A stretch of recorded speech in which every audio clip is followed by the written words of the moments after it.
एक गांव में एक किसान रहता था। उसके पास एक गाय थी। उसकी गाय का नाम गंगा था। गंगा के पास एक छोटा सा बछड़ा था। किसान जब गाय को चराने जंगल में जाता, किसान की पत्नी दिन भर बछड़े की देखभाल करती।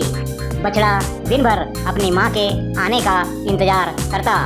शाम को गाय दौड़कर आती और बछड़े को दूध पिलाती। एक दिन किसान गाय को लेकर जंगल में चराने गया। जब गाय चर रही थी, किसान एक पेड़ के नीचे सो गया। कुछ देर बाद किसान को नींद लग गई।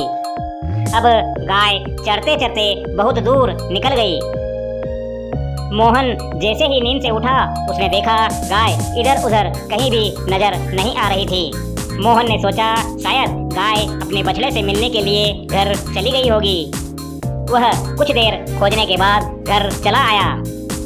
गाय चरते चरते रास्ता भूल गई। अब वह इधर उधर भटकने लगी। शाम काफी हो गई थी। अब उसे अपने बछड़े की याद सताने लगी। गाय इधर उधर दौड़ दौड़ कर रंभाने लगी। अम्मा, अम्मा, अम्मा। गाय की परीक्षा लेने के लिए माँ दुर्गा ने शेर का रूप धारण किया। अब जिस ओर से गाय के रंभाने की आवाज आ रही थी, शेर गाय का शिकार करने के लिए उस तरफ दौड़ा। अब शेर गाय के सामने आकर जोर जोर से गुर्राने लगा।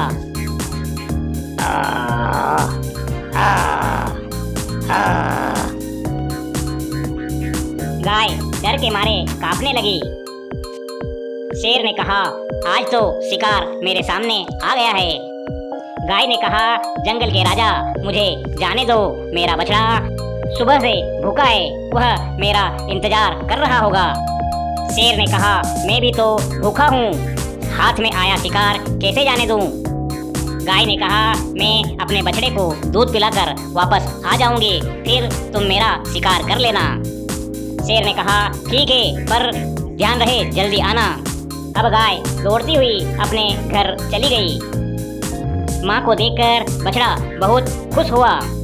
अब मोहन और उसकी पत्नी भी खुश हो गए। गाय ने जंगल की सारी बातें अपने बछड़े को बताई और कहा, अब मुझे जंगल जाना होगा। बछड़े ने कहा, माँ, मैं भी तुम्हारे साथ चलूँगा। गाय के मना करने के बाद भी बछड़ा नहीं माना और गाय के साथ साथ जंगल में चलने लगा। शेर के सामने जाने के बाद गाय ने शेर से कहा, जंगल के राजा, मेरा शिकार कर लो और मेरे बछड़े को घर जाने दो। बछड़े ने कहा, नहीं नहीं जंगल के राजा, तुम मेरा शिकार कर लो और मेरी माँ को जाने दो। एक दूसरे के लिए जान देने को तैयार दोनों माँ बेटे को देखकर शेर दुविधा में पड़ गया। अब माँ दुर्गा ने अपना असली रूप बनाया और गाय से कहा, देवी डरो मत, मैं तो तुम्हारी परीक्षा ले रही थी। तुम मेरी परीक्षा में सफल हुई। इसके बाद माँ दुर्गा गाय को आशीर्वाद देकर चली गई।